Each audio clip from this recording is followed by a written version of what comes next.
Hello, I'm Annie Botticelli, and welcome to my report on Jupiter in Gemini for Scorpio. This transit is occurring from May 2024 through June 2025, so what we're going to talk about here is going to be in effect for a full year.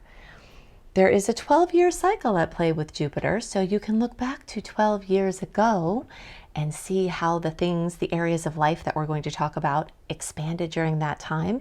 You may be entering a new dimension of adding to those things that you started then, or you may be starting something brand new.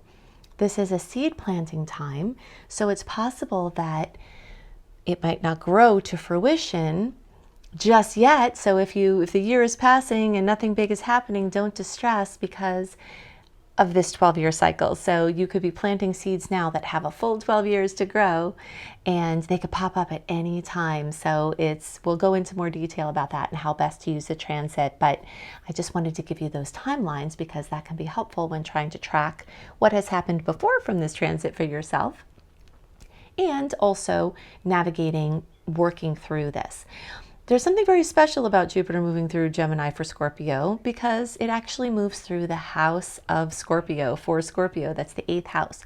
We're going to go into a lot of details of what that can look like and how to use it, but I just wanted to point out that is very unique. It's different, and it does accentuate a lot of the energies of how you are and who you are with its expansive, benevolent grace and luck and fortune.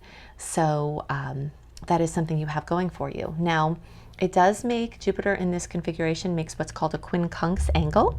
And a quincunx angle is one that's a little bit awkward. And you can kind of see this pretty easily by tuning into the fact that Jupiter in Gemini is an air sign, Scorpio is a water sign, air and water elementally. They're kind of like ships passing in the night. So there will be some aspects of this transit that are a little awkward, that you'll have to work a little harder to tie the pieces together, or that will require something of you to push beyond something in yourself to gather the goodies from the expansion. But that doesn't have to interfere with the benevolence. It's just something to be aware of at the same time so that you can understand it as you're going through it and you can make the most of it.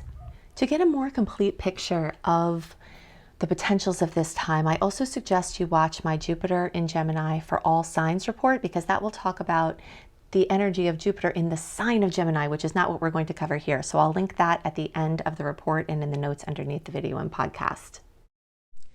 Okay, so when we are trying to understand the effects of a Jupiter transit through the 8th house or Scorpio, we are going to use my little famous math equation here where we add the Jupiter rules and the Jupiter key points to the energy of the 8th house and Scorpio. And anything that you get when you add these things to those are going to be potentials that Jupiter can bring in this time. The 8th house, or the energy of Scorpio, is called the house of other people's money.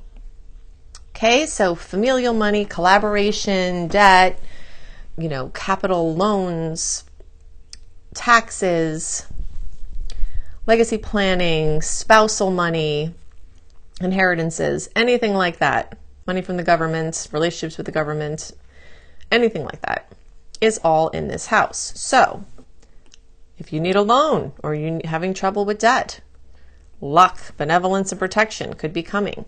Diversification of your investments. Investments are also in there. International connections having to do with investments or money. If you are in a deep, intimate relationship, you can have an expansion or amplification of it. There could be excess. There could be changes to viewpoint of the topics of power and sex and money. Also, psychology and even mysteries and esoteric topics all can come up at this point. So that's just kind of a summary. So going deeper into some of this. So debt could be cleared. Loans and refinances and grants or lotto or other winnings can happen at this time. Luck.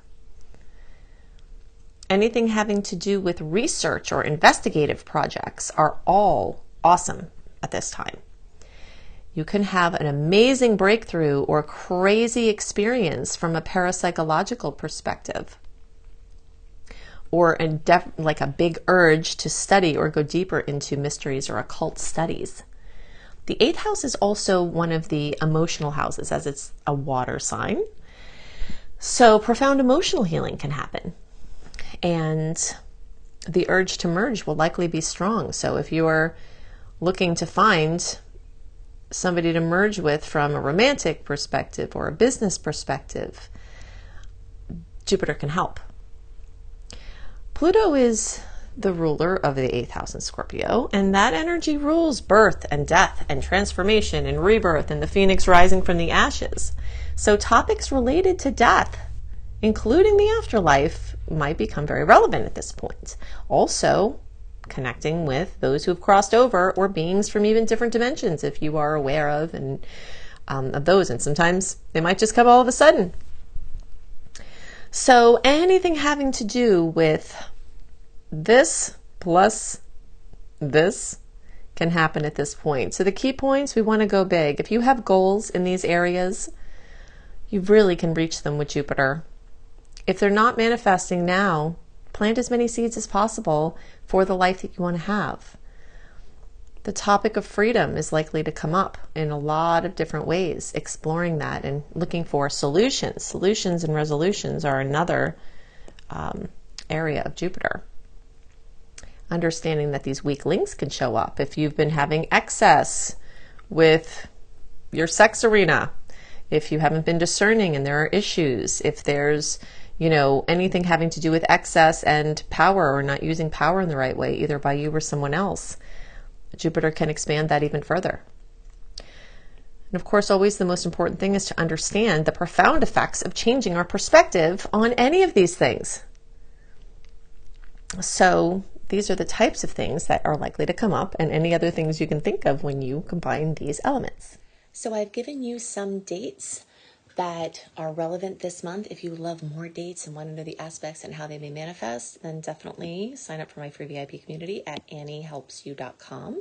Just put your name and email address there. And then when you're in the, you'll get the welcome letter. Then you click on the archives and you can put whatever month you're looking for, and it will be there.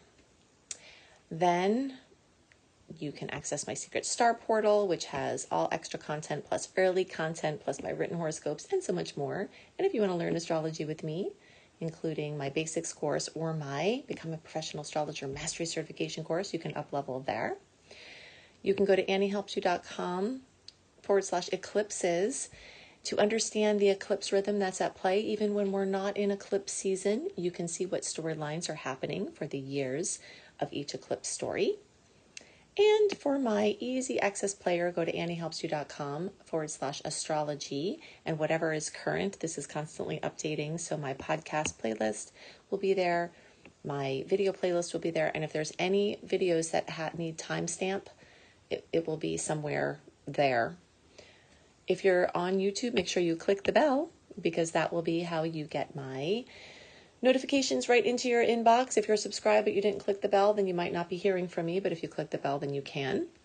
And you can always look in the notes underneath the podcast or the notes underneath the video by clicking the little more button underneath the video title and then clicking more again to reveal the notes. So I hope you have a wonderful month, and I'll see you next month. Bye.